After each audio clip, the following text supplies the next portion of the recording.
জানালায় সকাল নামতেই বাবা এসে ডাকে, খোকা উঠে পড়, অনেক যে কাজ বাকি।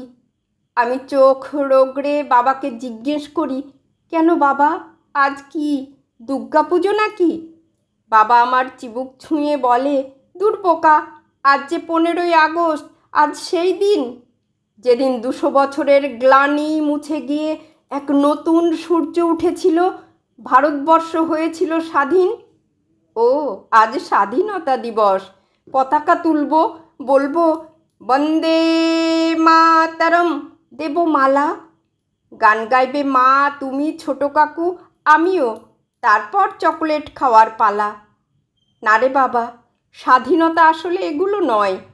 জানিস, ব্রিটিশরা ছিল ভীষণ অত্যাচারী, কত মানুষ দিয়েছেন প্রাণ ওদের হাতে, কতবার এ সোনার দেশে হয়েছে মহামারী, ওরা সব নিয়ে গেছে নিজেদের দেশে, আমাদের আটকে রেখেছে ওরা নিষ্ঠুর, ভারতবাসীকে বলেছে কুকুর, কত রক্ত গুলি দেশমাতার বুকে তুলেছে কান্নার সুর।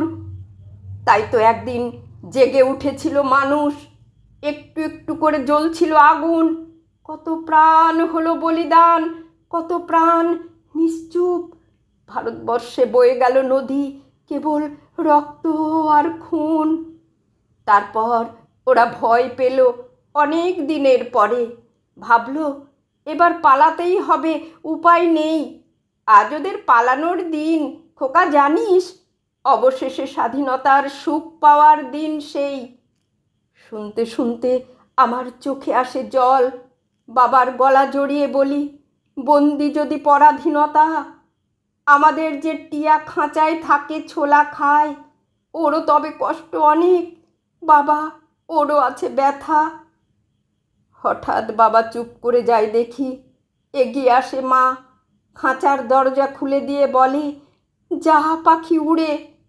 হাততালি দিই আমি, কি মজা কি মজা, কিন্তু পাখিটা কিছু পরে ফিরে আসে ঠিক ঘুরে। আমি অবাক হয়ে বলি, বাবা এটা কেন হলো? ও যে স্বাধীনতা পেল, গেল না কেন তাও?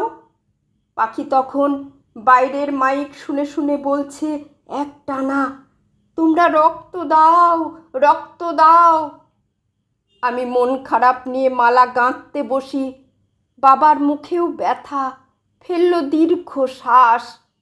তারপর মাকে বলল, জানো খোকার মা, পরাধীনতা কখনো কখনো হয়ে যায় অভ্যাস, পরাধীনতা কখনো কখনো হয়ে যায় অভ্যাস।